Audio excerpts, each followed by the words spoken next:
A very good morning to one and all. My topic for the biochemistry seminar is plant polysaccharides under the guidance of Dr. L.H. Kamble, sir. So let us understand what are polysaccharides or glycans. Simply, we can say that polymers of carbohydrates are referred to as polysaccharides, which are also termed as glycans. Now, these polysaccharides differ from each other in many ways, as in the length of their chains, identity of their monosaccharide units, in the types of bond linkage, in the degree of branching, and etc. These polysaccharides can be classified as homopolysaccharides and heteropolysaccharides. Homopolysaccharides contain only a single monomer species. It's made up of single kind of molecule. Heteropolysaccharides contain two or different kinds of monomer species. Now, these polysaccharides can also be classified on the basis of the function they perform, such as structural or storage function, and hence structural or storage polysaccharides. These polysaccharides don't have a definite molecular weight. Now, to understand this, let us take an example of proteins. The proteins have a definite molecular weight. The proteins are polymers of amino acids. These have a definite molecular weight because the proteins are synthesized on a specific template, that is the mRNA. Thus, we can actually calculate the type of amino acid being used and hence how many are used and hence calculate the weight. But in the case of polysaccharides, we don't have any kind of template, so we can't identify the number of actual monomer units present in the polysaccharides, and hence we can't give a proper or definite weight to any polysaccharide. Now let's start with plant polysaccharides. First, starch. It is the most important reserve food material of plants and is found in legumes, cereals, potatoes, and other vegetables. More than half of the carbohydrate ingested by humans is starch. The starch granules, when present inside the plant cells, can be viewed as spherical, lens-shaped, or ovoid in structure, as you can see in the image. The starch has two components, the amylose and the amylopectin. So first, let us understand or learn about amylose. It is formed as a result of condensation reaction between two alpha-D-glucose molecule, where a hydrogen from carbon 1 of one glucose molecule along with OH group of carbon 4 of the adjacent glucose molecule is removed in the form of H2O or water, and hence an alpha 1,4 glycosidic bond is formed between these two carbon atoms. Many such alpha glycosidic bond, 1,4 alpha glycosidic bonds form and join together the adjacent glucose units to form a linear structure known as the amylose. Enzymatic hydrolysis of amylose with amylase yields maltose units mainly. Now, the next component of starch is the amylopectin. The structure of amylopectin has the same linear chain that of amylose, that is the alpha-D-glucose units linked by alpha-1,4 glycosidic bond. Along with it, it has an alpha-1,6 branching point, which makes the structure more complex and different from the amylose. As you can see, this is the linear structure, alpha-1,4 glycosidic bond. Then here will be the linkage point, alpha-1,6 glycosidic bond, and again continues the alpha-1,4 glycosidic bonds. Amylopectin, upon incomplete hydrolysis, yields the disaccharide isomaltose. Now let us have a look at the properties of the starch. Starch is white, soft, amorphous powder and lacks sweetness. It's insoluble in water, alcohol, and ether at ordinary temperatures. The specific rotation of starch is positive 196 degrees. The starch on hydrolysis by boiling water under pressure gives fragments called as dextrins. starch molecule is highly hydrated. In common with other polysaccharides, starch is non-reducing carbohydrate. Next, let us learn the hydrolysis of the starch molecule. This is the amylose structure. Now, on this amylose structure, an enzyme known as alpha amylase acts on the alpha-1 for glycosidic bonds present in the amylose structure, which breaks down the structure into simpler units of maltose plus glucose. Now, the second structure, that is the amylopectin on the starch. For digestion or hydrolysis of this structure, we need two enzymes. The first is beta amylase, which acts on the non-reducing ends of the amylopectin, which breaks the alpha-1,4 linkages in the amylopectin structure. And one more important enzyme, that is the debranching enzyme, is required to hydrolyze the alpha-1,6 branch point in the amylopectin structure. And like this, the complete hydrolysis of the starch takes place and we get final production of glucose. Starch is readily hydrolyzed by mineral acids. We can also check the hydrolysis of starch by examining or observing the iodine color when the starch is treated with iodine during its hydrolysis. If the color changes from blue to purple to red to none, we can say that the starch is being hydrolyzed. Next, the plant polysaccharide is the cellulose. It is the most abundant extracellular structural polysaccharide of the plant world and is the most abundant of all the biomolecules in biosphere.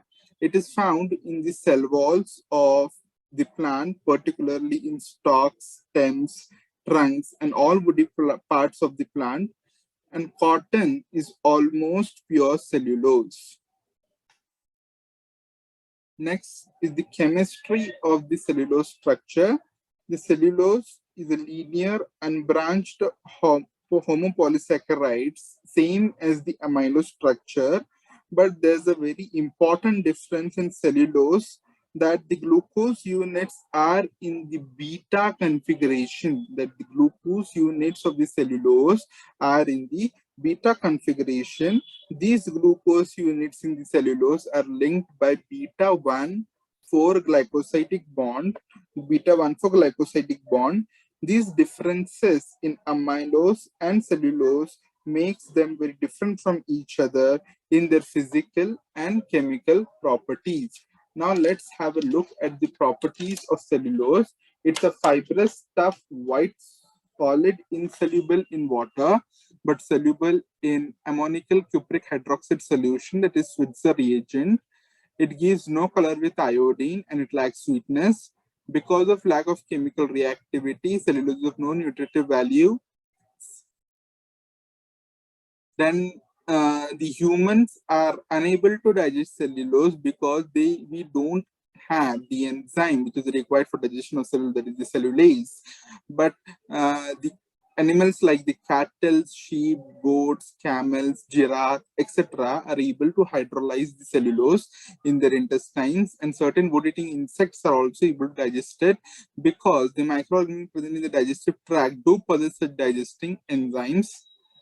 Also, certain wood-eating insects, the termites, will digest cellulose because of the parasitic protozoan trichonympha, which is present in their intestine, which releases the enzyme cellulase and helps in the digestion of wood or cellulose by these termites or wood-eating insects.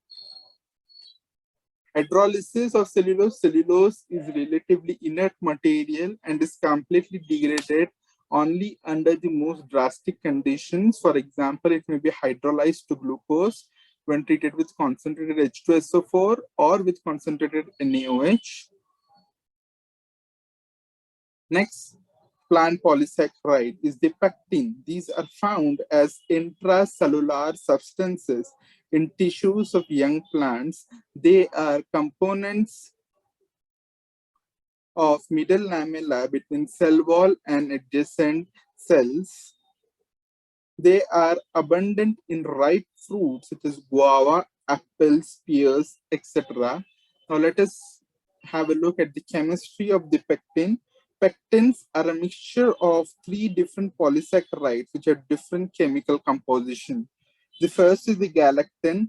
It is made up of about 120 beta 1,4 linked D-galactopyranose units. For remembering the structure of D-galactopyranose, we can just have a chronology with the glucose molecule. The fourth hydrogen of the glucose molecule will be in the upward position in the D-galactopyranose units. The next polysaccharide which is involved in the pectin is the arabinine. It is branch chain molecule composed of beta 1,5 linked alpha arabofuranose units, beta 1,5 linked alpha arabofuranose units, and about 50% of these units have beta 1,3 linked side chain of single arabofuranose. The next polysaccharide in the pectin compounds are the alpha polygalactouronic acids. It's a straight chain of alpha 1,4 linked D-galactouronic acids. It forms the largest component of the pectic compounds. As you can remember, the sixth position of the glucose units will change to COOH as it's a uronic acid. Now let's have a look on the biological properties of the pectin. The importance of pectin is not much quantitative, but it is a functional part in plant stability and solidity. The characteristic property of pectin is the ability of the solutions to gelate, that is to form jellies. The next component is the hemicelluloses. As you can observe in the image, the position or the location of the hemicellulose in the plant cell wall. Xylene and other related structures are collectively known as hemicellulose. They are not structurally related to cellulose, nor do they contain same building blocks as the cellulose, but they are partially soluble in water or alkali.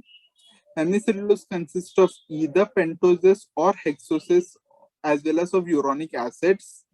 Unrefined cereals, some fruits, vegetables, whole wheat are rich sources of hemicelluloses.